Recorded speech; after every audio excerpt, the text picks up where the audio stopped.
Leg 3 of the Volvo Ocean Race, a testing journey from the Middle East to the heart of Asia, proved a veritable obstacle course for our intrepid sailors. The stage began in the city-state of Abu Dhabi, once again bypassing potential piracy zones by container ship. The route travelled past Sri Lanka and east through the Malacca Straits, before turning to the north and heading for the final destination, the Chinese port of Sanya on Hainan Island. Fresh from a jubilant victory in the Etihad Airways import race in their home stopover, all eyes were on Abu Dhabi Ocean Racing. But initially it seemed unlikely that the Emirati boat would be able to thrill the partisan crowd twice in the space of 2 days.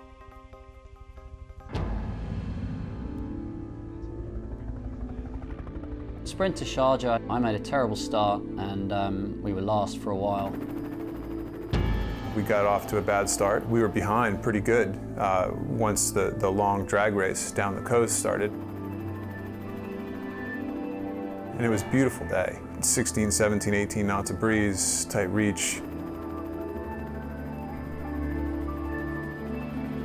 We chewed up the group pretty quick, past Camper, sailed right up to GROUPAMA and got up there really fast. Literally, we're a couple boat lengths behind GROUPAMA and 5 boat lengths from Abu Dhabi, and Telefonica is maybe 30 in the lead at that point at the weather mark.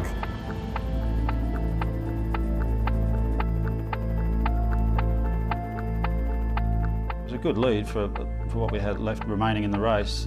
Pitch black, and you couldn't see anything. No moon, lots of lights, lots of ships, so you can't really see what's going on too well.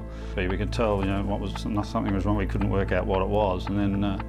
Took quite a while, and we realised the sail was, funny enough, was dragging over the side and was getting worse as it went. Just starting to pull the hanks off the thing, and just more and more was getting into the water. And by the time we had to solve it, it took every single member of the crew that wasn't steering to lift it back on board. Although we lost a lot of distance to GROUPAMA and Puma, we did take some distance out of Camper, and we were able to put ourselves in with a chance. Whenever we pull the spinnaker up, the boat seems to go fast, and we go downwind well. That was a pretty bizarre race, but the guys sailed really well. Jules was spot on with all the ley lines, boat handling was good. Messed the start up a bit, but fortunately the whole race really revolved around the last run, and we're at good speed, and yeah, fantastic result. Nice work, guys! Abu Dhabi charged into Sharjah at the head of the fleet. Celebration time for Ian Walker's team. Not so for Telefonica. Rapid repairs were required. Luckily, the team had time as the fleet was transported to the Maldives to avoid the threat of piracy. Meanwhile, in Madagascar, Team Sanya had completed their boat repairs and was starting their journey to rendezvous with the rest of the fleet. We took a few of the key guys out. Mike and Axel decided that it was best for them not to come with us, and it was a very good decision because they were able to look at the next leg tactically. And I was able to take the core group of guys out there and get some really good miles in, and it was fantastic to see the crew improve.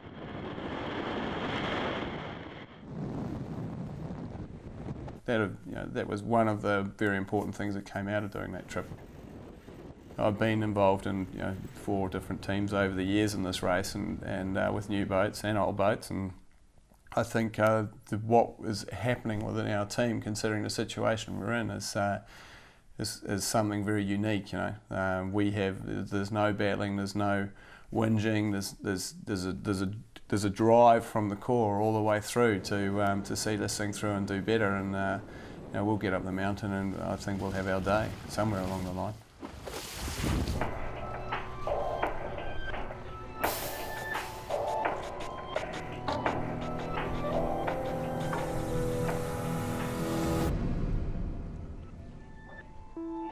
After a 6-day journey by container ship from Sharjah to the Maldives, the fleet was unloaded in Malé. 5 boats back in the water safe and sound, to the obvious relief of the waiting crews.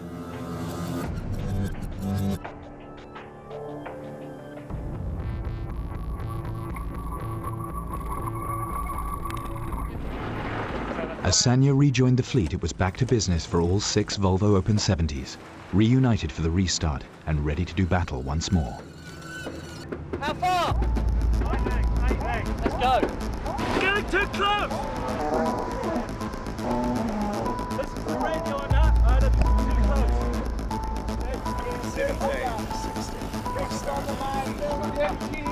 We're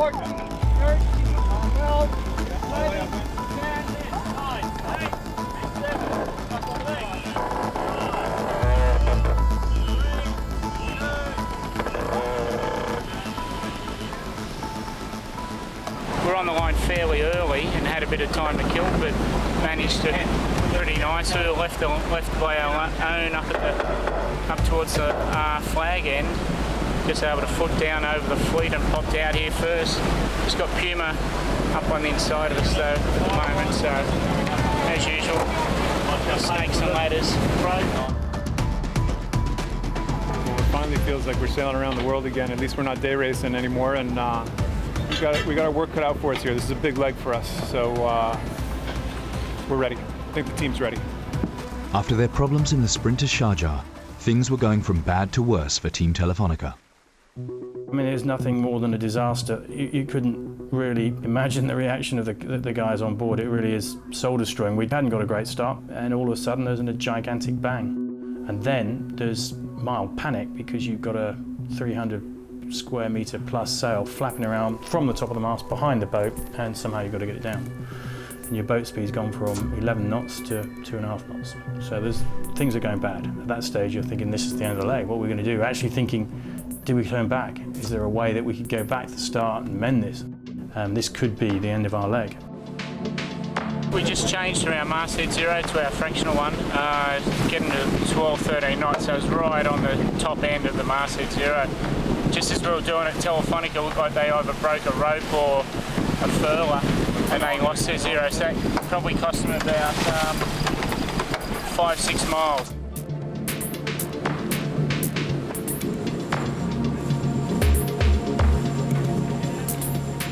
As luck would have it, the breeze built and we went to a smaller sail, which happened to be the right sail, as everybody else had changed to that sail as well, so the immediate losses weren't as bad as they could. Had they stayed the same, we could have been in worse shape. This sport is so bizarre because sometimes things go your way and other times things don't. And honestly, and I think they'd be the first to admit it, things are going their way because they break something and then they don't have to use that sail for a big chunk of time, so they can start getting stuff fixed. It was a big break for them, because if we had stayed in 0 weather and their 0's gone, they're way out the back.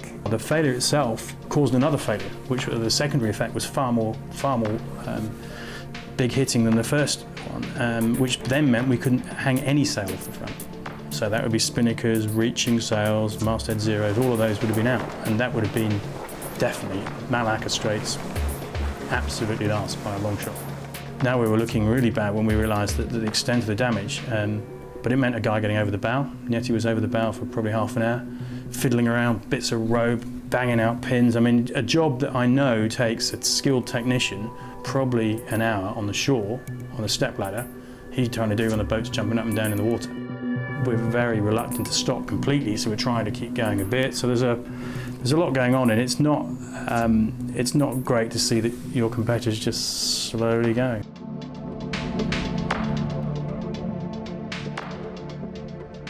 With Telefonica limping at the rear of the fleet, Puma Ocean Racing was flying at the front. I think we were leading a fair chunk of that time, and compared to Sanya and Abu Dhabi, we clearly had a bit of an edge. We were firm upwind, which means kind of we're not boned upwind, we're just kind of fast upwind, and it was just getting east at that point. Getting east, you have good weather out a couple days. Once you get more than a couple days, it gets kind of fuzzy. It's been kind of an interesting morning, really, at least in this section of the leg.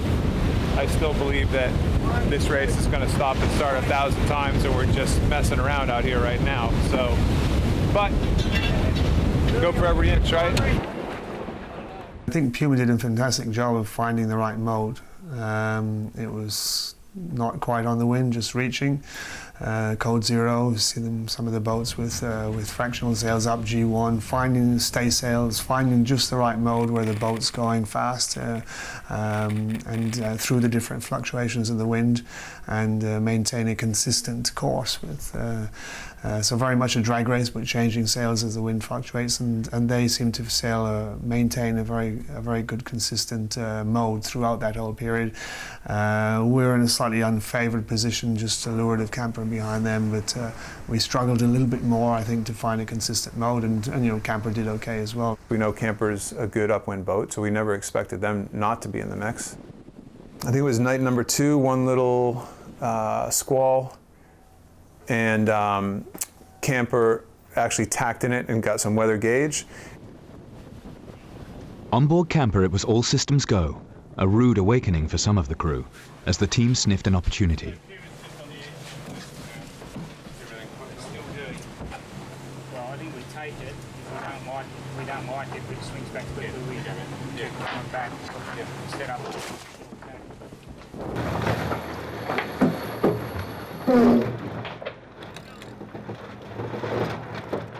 Well, actually, Will and I were just looking at tracking the other boats on the radar. We could see Puma doing quite a angle down, so we quickly set up ready for attack with a big header with this storm cell. So we tacked, got about 20 knots of wind outside of it, you know, and we pretty much stayed aiming at the mark. A couple of tacks, a lot of harangue for the guys shifting gear in a hurry. Quite a bit of urgency because we're on the wrong board. As soon as we tack, we're going the right way. So we got it done. Got a little shower out of it, so that was a bonus.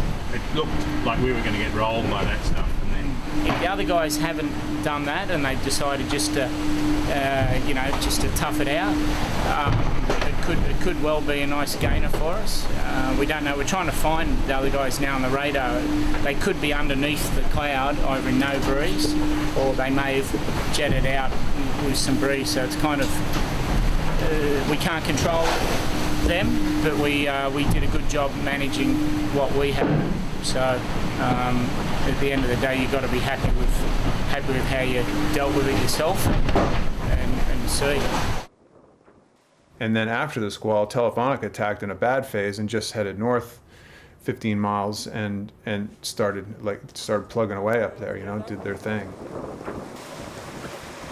After the first attack we did, we were behind camper, I think we were 15 miles directly behind them. But the next day, I think they chose a slightly different course. They were sailing lower, so we actually kept sailing a little higher, a little more north again to maybe get a later advantage. And as the days went on and on and on, we just started to look better and better up there, and we're getting closer and closer. And then you, like in any yacht race, you've got to use the wind shifts that come, and some things aren't on the forecast, and we all got into a sort of pretty weird squally zone and got a wind shift, and everyone spent a few hours heading north because they decided, oh, maybe they are in the right place. You know, we took the northerly option there for a while and we're good, and then sort of traded that off. We're having difficulty converting our leverage as such into miles forward. We all kind of thought the leverage would convert pretty easily, but it was difficult at times, and we, in the end, we did a pretty good job. Telefonica got further to the north of us, probably as a result of the issue with their masthead sail, I think. They continued high on their jib. And it played out for them. Go figure. From the research we'd done and the forecast, we just had an impression what was the better side of the course, just simple as that. And I won't go into the details of how people sail their boats, but we can identify some things in some people and know how they react. And there was a time we saw, well, this is an opportunity, and we were happy to just sail north, which doesn't look good on the results because you're sailing away from the mark almost. And when you look at it on the internet, people think, oh, they've got a problem or they're idiots or something like that. But there's a strategy to that which has a result down the line. You want to be one of the front runners. You know that the race is probably going to play out as you round into the straights or down in the straights. That's where the big things are going to happen. And, you've got to be there in the mix, but you know, yet you're just going hammer and tong to stay in the lead all this way when you know changes ahead are happening. That's just how competitive people are. Actually, when we closed in at the top, the boats were remarkably close. We could see everyone, and camper was just a few hundred metres behind. Yeah, it was a really, all just came together at the same spot. So, yeah, it was a hard race up to there. As it headed towards landfall, the fleet converged, in sight of each other once more. The fleet got together again at the approach to Sumatra. That was where the battle really began in earnest.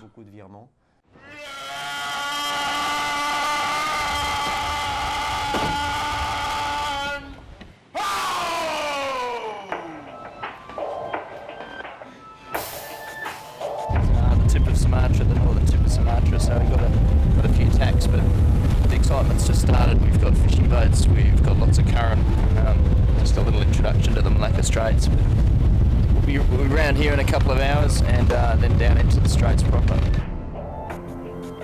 The Malacca Strait is the body of water separating Indonesia and Malaysia, and the main shipping channel connecting the Indian and Pacific Oceans. 805 kilometers long, at its narrowest point the strait is less than 3 kilometers wide, and its status as one of the busiest shipping lanes in the world guarantees a high volume of traffic for the fleet to negotiate. We arrived at the Malacca Strait all very close. We were leading the fleet, which is always good. But we knew that the differences between the boats were very small, and so we had to consider what could still happen.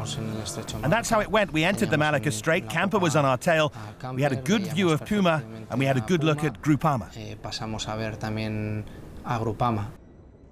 One of the rules was when you enter the Straits, you have to turn on this AIS unit. And the AIS unit is essentially a device that on your computer, you're telling other boats who you are, where you are, your speed, and your heading. And that's obviously a safety issue for the shipping problems. You know, I've got a screen of AIS ships here open, and I don't know how many I've got, but it's several hundred ships there. All the boats had their AIS on except for Telefonica the whole time. Now they claimed they had it on and everything else, but it clearly wasn't working. And it was an advantage for them. We knew exactly where camper was and exactly where GROUPAMA was in our pack and what they were doing the whole time.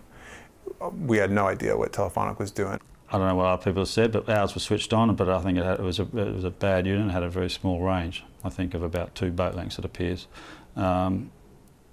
So that actually led to the position reports coming in every hour. But it does enable you to track exactly what boats are doing.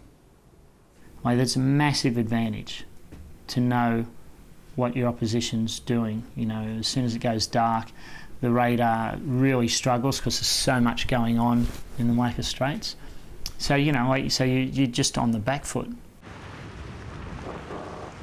But it wasn't only the fleet having navigational issues.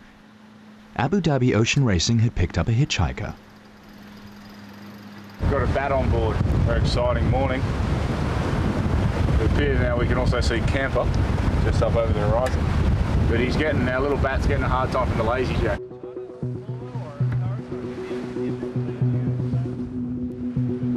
The normal strategy is just to hit the Malaysian coast and rely on the sea breeze and land breeze to propel you down the straits.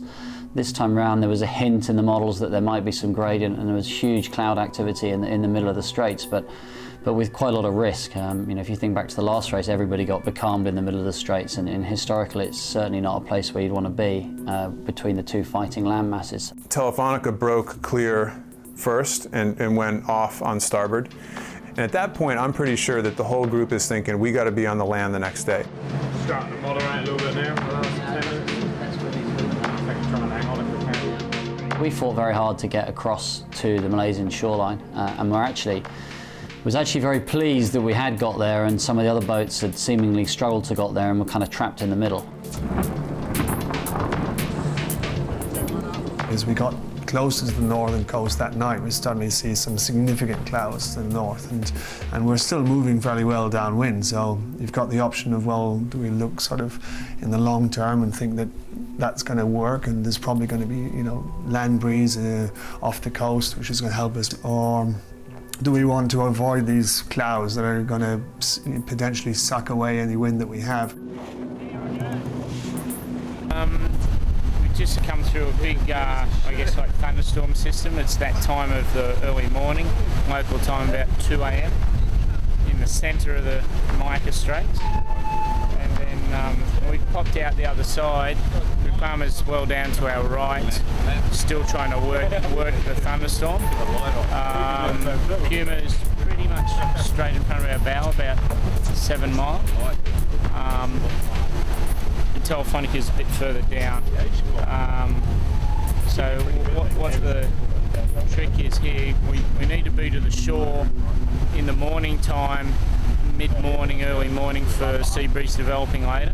Stu in the last race, they sort of didn't get to the shore early enough in the morning, and they could literally see the shore, but it shut down, couldn't get there, and other teams came down in the developing sea breeze, which happens on the coast. Well, that's exactly what happened in the last race. That shore paid, but that was once, and I don't really, rely on one situation. I just, look at what might happen and what we've got, and you can't ever be stuck in the past. I don't know if that's what they're relying on. That worked last time, it'll work again. We sailed to the cloud to get the shift or see what happened, and everyone had a different strategy. We went through it, came out the other side, and we've been going well ever since. Puma ran deep with it, got away to the south, and Telefonica jibed, and they're well to the south. So everyone's got a different strategy. I'd liken it to musical chairs at the moment. Everyone's doing a different thing, but when the music stops, you've got to be closest to shore to pick up the new breeze, which is likely to be a sea breeze this afternoon. But it just didn't happen that way. We just kept sailing along, and we got a few squalls on from the Indonesian side that allowed us to get our bow down towards the mark we're aiming at, and start to make some gains. It was an AIS-driven thing. Again, I'm sitting down below, watching camper up above us, going 10 knots, 9 knots, 8 knots, 7 knots, and watching GROUPAMA, who's 2 miles to leeward of them, go 14, 15, 14, and it's like, you guys, there's no future in there. We got to get out of here.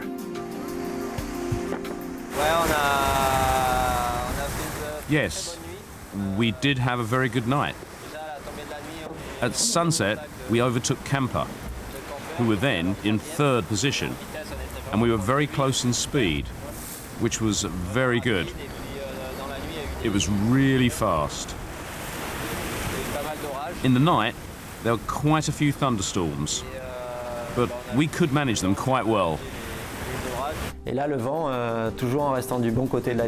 kept to the good side of the cloud line, reaching speeds of 10 to 15 knots, allowing us to progress far more quickly than we thought. It was a good time for us, made better when Camper stalled near the coast. Pretty much becalmed here. There's just the 2 breezes. We're hoping the sea breeze is going to fill in, but it's pretty much shut down for us. And we've got a knot of tide, so the call was made to get the anchor prepared, and we've just thrown that over the side, which is a first for me in a round the world race, that's for sure. It's pretty frustrating actually when you know that guys have made some big miles on us further out to the south. It wasn't just the conditions causing the team's stress. Debris in the water is a global problem for the Volvo Ocean Race fleet, but the narrow width of the Malacca Strait, combined with the sheer volume of traffic passing through it, means the high chance of impact damage is a particular problem. A variable that's really hard for all of us to swallow is the Russian roulette of just hitting something and potentially taking your leg or your race right out from underneath you, pulling the rug right out from underneath you based on something you can't control. And unfortunately, the debris is one of those things that you have no control over.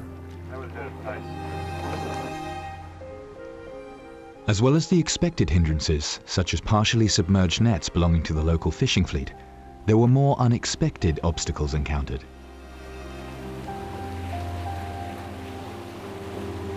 The tree was just a big bang, and you know you hit something hard when the bow kind of dips, you know, and bang, we hit it, and then you hear the first bang, and you know it's off either the keel or the dagger board, and there's the 2 or 3 second window where you're just waiting for the leeward rudder to get ripped off, you know, just bang, and oh, please don't hit the rudder, please don't.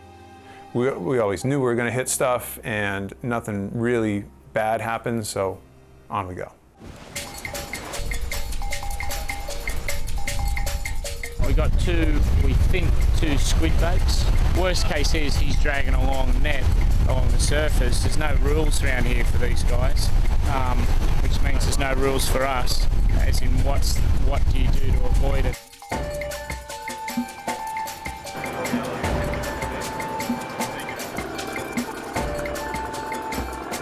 The people, you know, out in these tiny little boats, you know, hundreds of miles from land, trying to make a living or feed their families in these fishing boats.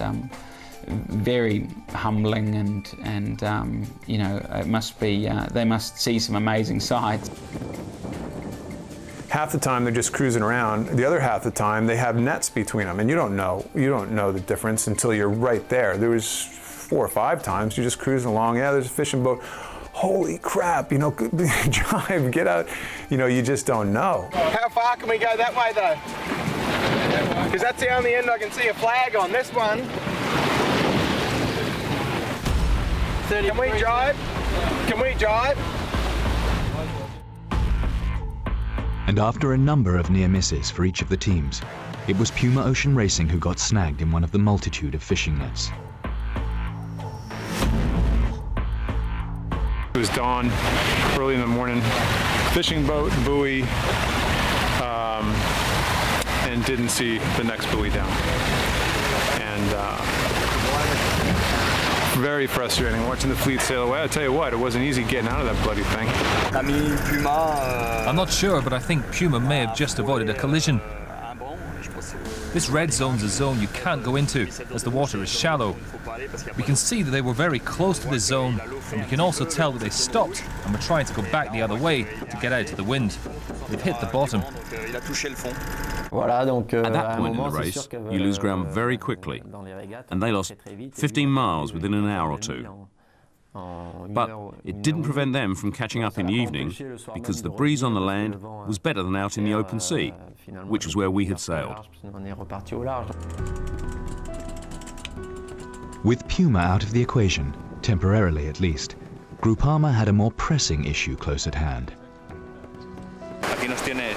Here we are, fighting for every metre towards the Singapore Strait. That is going to be very important. Less than 1,200 miles, and after that 1,100. This is done. The first one to be around to leeward will be the winner. Right? Sure, it will be us. It's completely amazing to find yourself like this in the middle of the leg. At a point where we are so close to them, trying to overtake them, it's great to fight for first position. All of a sudden, our crew starts getting motivated. We've got a smile on our face, and it feels like we're going on a whole new leg, a new dimension. However, later on, it was getting really intense due to the fact that we had the first and the third almost at our fingertips.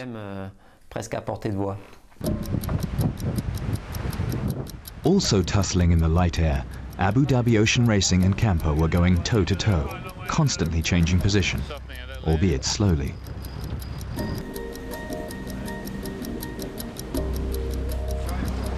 We just rolled Camper, which is always the nice thing to do on Saturday in the morning or so. They're about half a mile behind now, which is perfect. Hopefully that keeps on opening up and we never see them again. We'll see. Another park up here in the Malacca Straits, and basically give me an iceberg any day. I'd rather have 2 sets of thermals on my mid-layer, be wet and cold, and have to deal with this. It's the most frustrating sailing. We actually made a bit of a mistake about half a day outside of the Singapore Straits. I think everybody in the fleet was a little bit caught out because the wind went a lot more left than forecast, and boats that had tacked up earlier, like Puma as an example, would have made lovely gains in that left shift, and I guess we were digging in quite hard to the east, expecting the wind to go right, so we got caught out, which is when Camper went past us. Further behind, Team Sanya was also finding the shifty conditions hard going, but they were also attracting some unwelcome attention in the strait. Indonesian Navy, this is sailing vessel Sanya on 1-4, over. This is Indonesian Navy, patrol ship 376. We are an entrant in the Volvo Ocean Race, over. Port of exit was the Maldives, and our next port of call is, where are we going? Sanya, over in Hainan in China. Got hauled over by the police, had 1,000 questions there. I think they're mostly just interested in what we are. I wouldn't imagine they get boats that look like this sail through here too often. Quite neat though, they wanted to know who we were and where we came from and where we were going, which took a bit of explaining. Bit of fun. When you look at an oversimplified sort of situation, you see boats tearing ahead and you're stuck there, and they see you doing 5 knots and they're doing 25. They can't quite understand why. But obviously that's related to weather systems and tides and all these sort of local effects. And in the Malacca Straits, and 5 miles can be the same as 150 miles in terms of being in a different weather system or a different shift, or being in no wind and being in 15 knots of wind. As the fleet journeyed south, the temperature and particularly the humidity rose. The heat, compounded by sail changes and constant tacking to avoid traffic, was exhausting. We've left the Strait of Malacca and it's very warm inside the boat, and we can't stay down there. We grab any opportunity to sleep here on the sails when we're not doing manoeuvres. It was exactly the same intensity as if we were doing an in-port race. It was an in-port race that lasted the whole Strait of Malacca.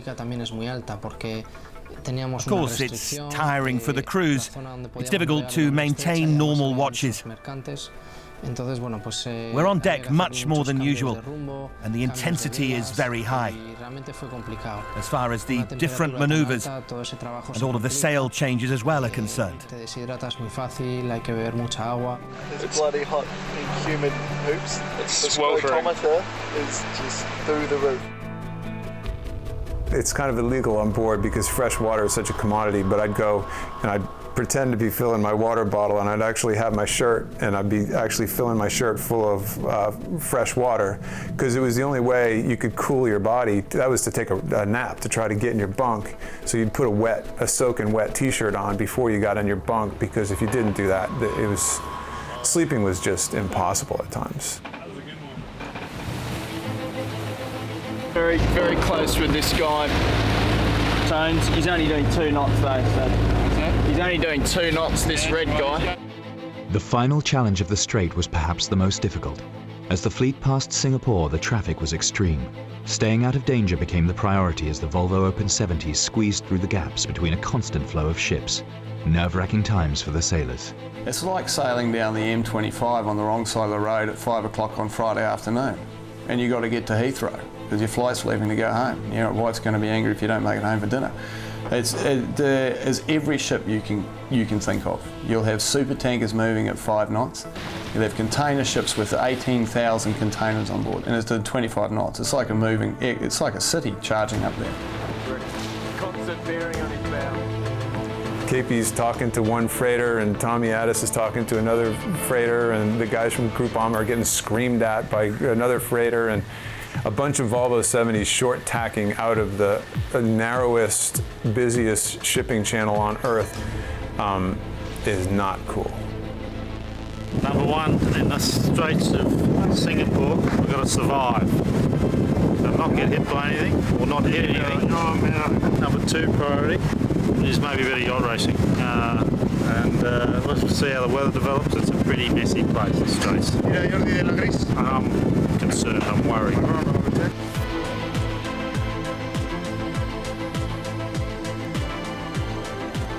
And as if the volume of traffic wasn't enough to worry about, Mother Nature was contributing to the onboard concerns too.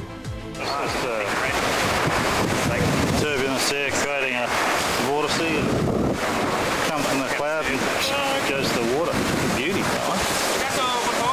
Do you think that is dangerous or not?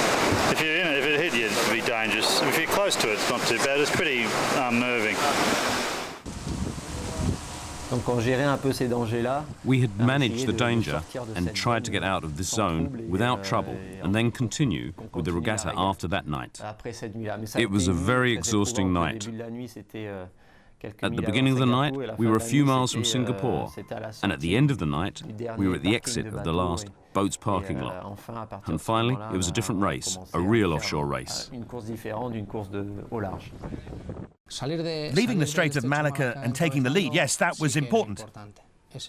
We thought that was a very important point, and we fought hard for it. The lead wasn't as vital entering the Straits or even midway through, but leaving in the lead was very important.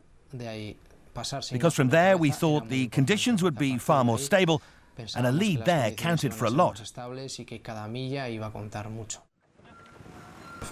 It was vital because the leading boat was going to dictate and decide the game plan for the chasing boats. It meant that the others would be worrying about how to get past the leaders. So it really was a key part of the leg.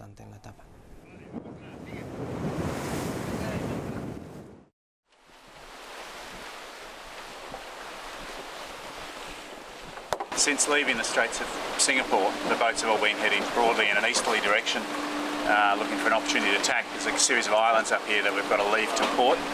Unfortunately, I forgot the width of the boat. I thought it must have been a few centimetres longer, and my foot slipped as we went through the tack, and I fell back and thought, oh, now I've hurt my ribs, and then a millisecond later smacked the back of my head on the end of the stanchion.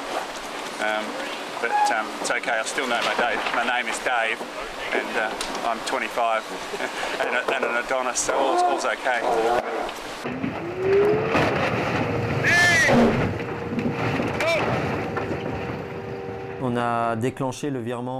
We were the first to head north.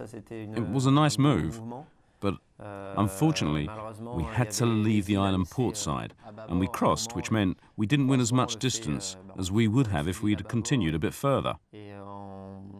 But we were making up ground on Telefonica. We managed to halve the gap. We had them in our sight again, and then our next goal was to reach the Vietnam coast as quickly as possible.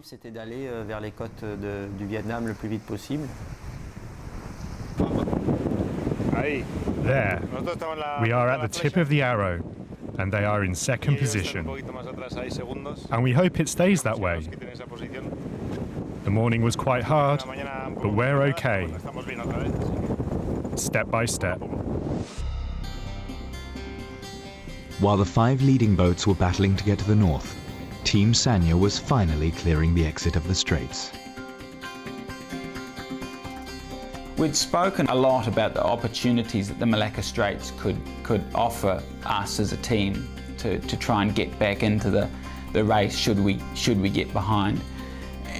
There's 2 edges to that sword, of course, though, and that is that you can just as easily and probably more easily get dropped. And to be honest, from within 40 miles of the northern tip of Sumatra was nearly the end of our race a little bit.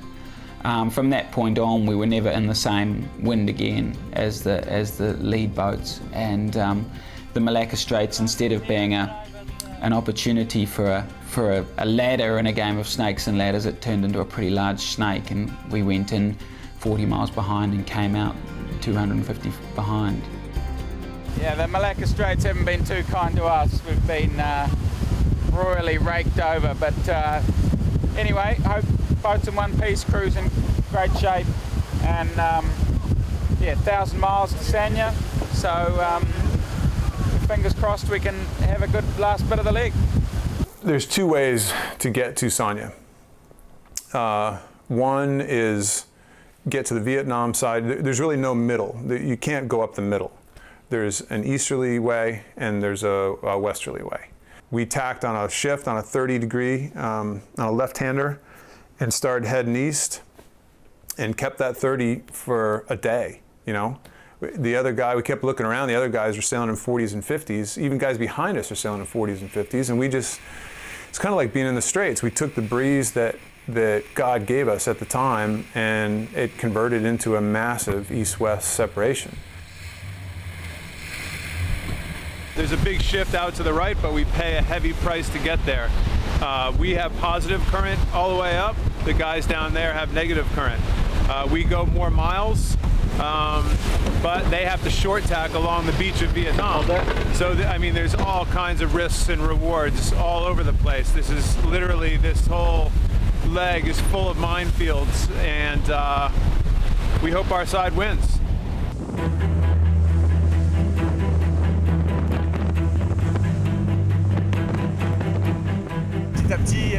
Little by little, we're getting closer to the Vietnam coast, and the wind is getting stronger and will only get stronger.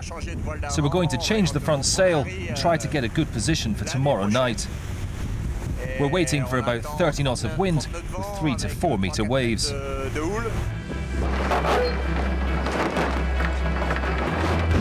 Jules has been up here, as usual. Most pessimistic forecast I've ever seen. We're all going to die within the next 36 hours. We're going to have 40 to 50 on the nose, boat breaking conditions, people breaking conditions. It's not going to be any fun. The team that survives it might just win. With epic conditions ahead, Camper took the opportunity to do some much-needed maintenance while they still had the chance. We hit a fishing net several days ago, and then we've had trouble with our bearing system on our dagger board up down, and we put a camera over the side earlier, and there's obviously a bit of net still there. So what we'll do, we'll slow the boat up, drop the keel down so the boat hurls over, throw Mike over the side on a halyard, and we'll either cut the rope away or try and tear it out and then continue on.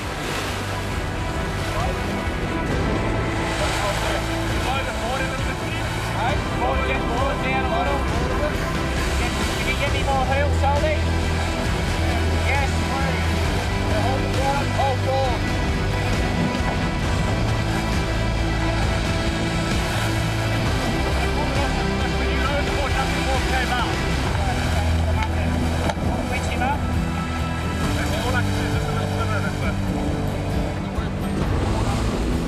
Yeah, not too bad. I think we got most of it. We'll have to put the board down and up a couple of times to see if we got all of it, but I think it went quite well.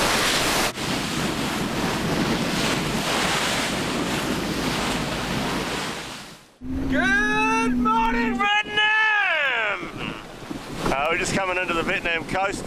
We've got our first glimpse of it on the bow here. At the moment, 11 miles, about 30 degrees off our leeward bow, we've got GROUPAMA, and another 20 odd miles Telefonica. So the interesting thing will be how Puma come back into the fray when they get across here.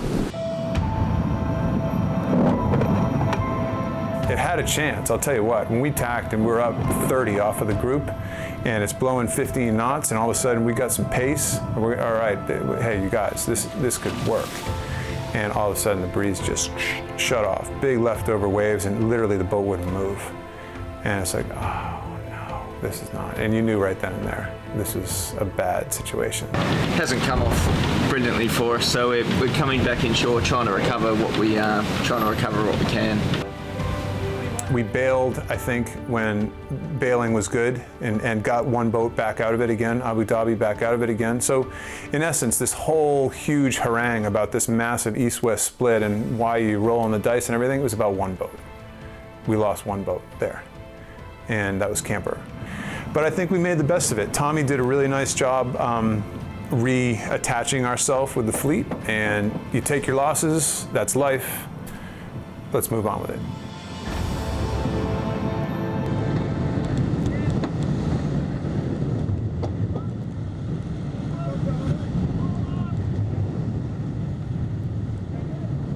Back at the head of the fleet, the leading pack was bashing upwind towards Sanya. The battle between GROUPAMA and Telefonica for first place was swiftly moving towards resolution.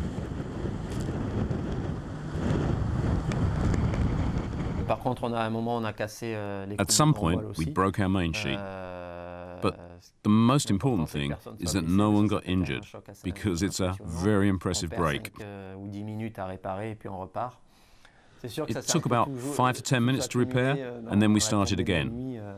All of this happened at night, between all the manoeuvres. The main sheet breaking and the collisions, we had 4 rough hours on board. But we overcame the problems, and Camper didn't gain on us. They must have had some problems as well. We didn't lose anything on this phase and could finally head seaward in the middle of the night, at which point it got a lot less complicated.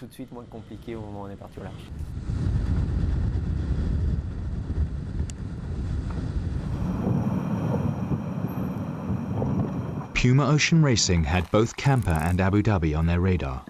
But would it be 3rd, 4th, or 5th position? Once we got back in touch, it was, I think in that condition, we thought we might have had a little pace on Abu Dhabi, so we were feeling pretty comfortable. Camper we saw in the morning, they were 8 or 9 miles ahead of us. Just in the haze on the horizon, we could see them. And it became kind of a play the shifts. And believe at this point, the fleet is tired. You just know it.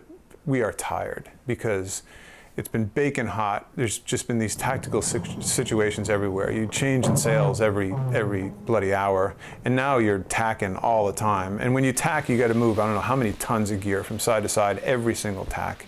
So you say tack to the guys who are finally in their bunk, and you get some hate. You get some stares like, if you make me get out of this bunk again, I'm going to break every bone in your body. So you don't say tack lightly. You make sure it's time to tack. Was there frustration at times? Of course, there's frustration on every boat, I guarantee you that. But there was no quit in this group, and that's a great thing to see.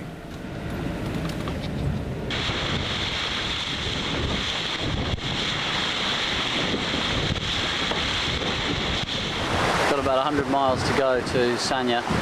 The whole fleet stacked up on starboard tack, so really just following one another in now. We got quite close to Puma about 24 hours ago. They were always sort of 10 or 15 miles ahead of us, but we had a little whiff of getting into them, but unfortunately it's not panned out, so I think we're 15 or 20 miles still behind them. So not many options, so yeah, we're just about 8 hours sailing. I guess the only thing you can say is it's always good to reach port. Behind Abu Dhabi, Sanya sailed on towards her home port, but there was one more challenge for the Chinese team to overcome. The boat was unbelievably reliable this leg, to be honest. We had a great run. I mean, considering how we'd had to turn it around in a week in Cape Town after the first leg. We had an issue coming in here where the island, which the primary winch sits on, decided to depart company on us a little bit, which gave us a fright because it was probably at a fraction of the load we'd sailed with it in the past. But we've got a second-hand boat, and our boat has history, and every now and then that history will come up and bite us a little bit, and it's no big deal. It'll be fixed.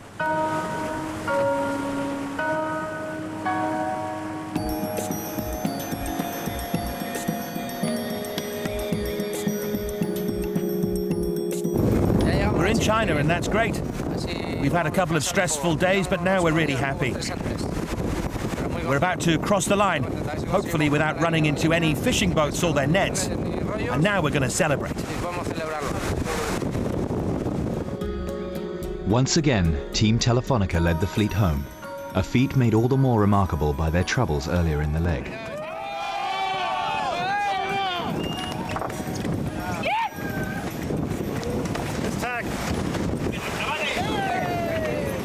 Three legs raced so far, and the Spanish team has taken all 3 victories. Their hero's welcome in Sanya fully deserved.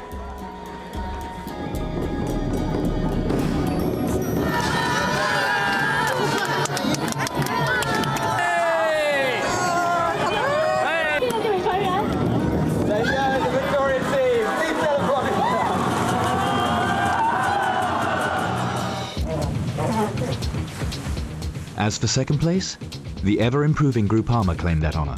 less than 2 hours behind the leaders, and in the process reducing their deficit to Kampa to just 9 points overall.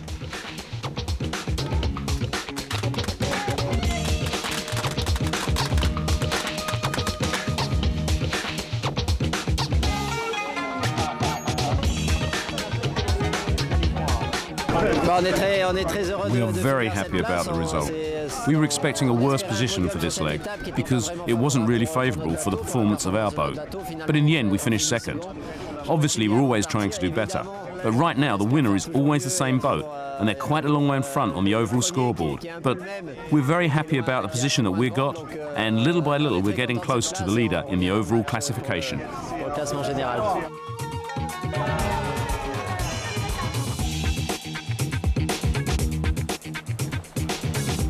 Over the following 2.5 hours, both Kampa and Puma Ocean Racing crossed the finish line.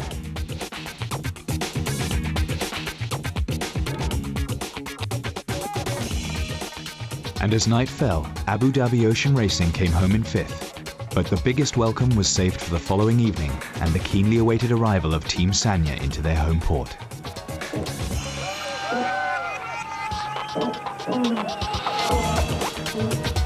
Happy, extreme happy. Yeah. Welcome China. Welcome Sanya.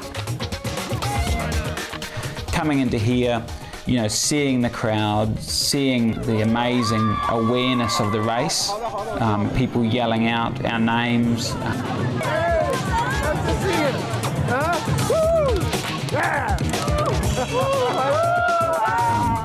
You know, people knowing, you know, obviously had practiced speaking English to be able to say things to us. You know, people knowing who Tiger was and the champion that he is. Yeah, it was unbelievable, really.